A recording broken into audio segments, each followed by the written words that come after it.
階だったね。9階にね、椅子があるのよね。ああ、そう。3階レディースファッションの街、駅へのお出口でございます。いや、後から来たからね、さっき来るとね。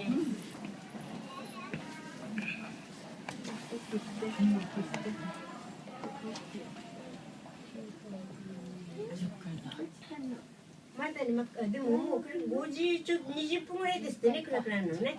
遅くなったらね。そうそう、日が伸びたもうね、あそこ向こう綺麗ですね。7階西口綺麗なのよ。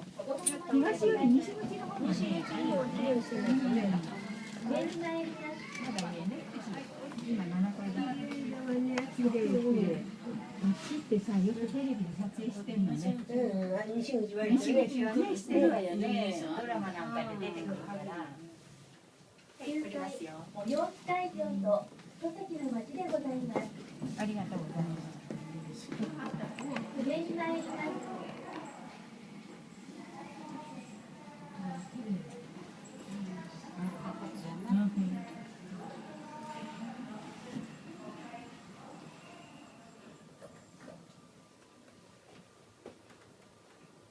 10階川の流れる名店食堂街でございます。上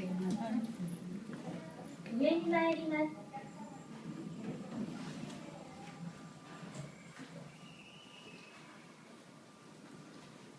11階屋上スカイガーデン北井の庭でございます。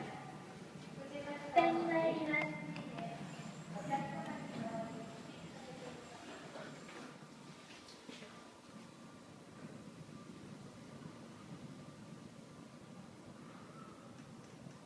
8階生活雑貨の町でございます。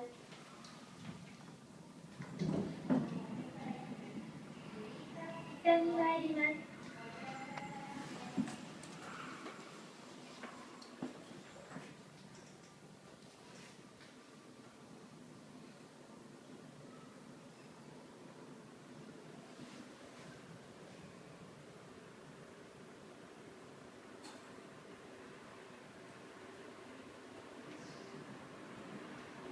地下1階新鮮食品の町でございます。